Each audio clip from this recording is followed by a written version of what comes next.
വലിയ വലിയ പ്രതിസന്ധികൾ വരും, ക്ഷമിക്കാനുള്ള കഴിവ് വേണം. ടെൻഷനുകൾ വരും, ക്ഷമിക്കാനുള്ള കഴിവ് വേണം. ജീവിതത്തിൽ ഒരുപാട് പ്രതിസന്ധികൾ അഭിമുഖീകരിക്കും. ആ പ്രതിസന്ധികൾക്ക് പകരമായി പെട്ടെന്ന് ജീവിതം തുലക്കരുത്. ജീവിതം ആത്മഹത്യയിലേക്ക് കൊണ്ടുപോകരുത്, അപകടത്തിലേക്ക് കൊണ്ടുപോകരുത്. ക്ഷമ പാലിച്ച് ജീവിക്കണം.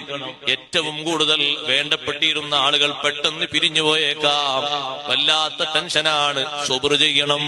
നല്ല പ്രിയപ്പെട്ട മക്കൾ പിരിഞ്ഞു പോകുമ്പോ മഹാന്മാര് അൽഹംദുലില്ലാ എന്ന് പറഞ്ഞതുപോലെ അല്ലാഹു തആലാന്റെ ഖളായിൽ തൃപ്തിപ്പെട്ടുകൊണ്ടാണ് ആ ഹംദ്. അവരെ ഹംദ് പറഞ്ഞപ്പോ നിങ്ങൾ എന്തിനാ അൽഹംദുലില്ലാ പറയുന്നത്?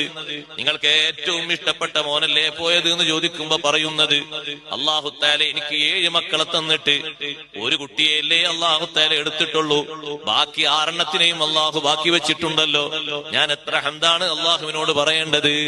അങ്ങനെ സബ്ർ കൊണ്ടാണ് ആ ഒരു രംഗം അവര് രക്ഷപ്പെടുത്തിയത്.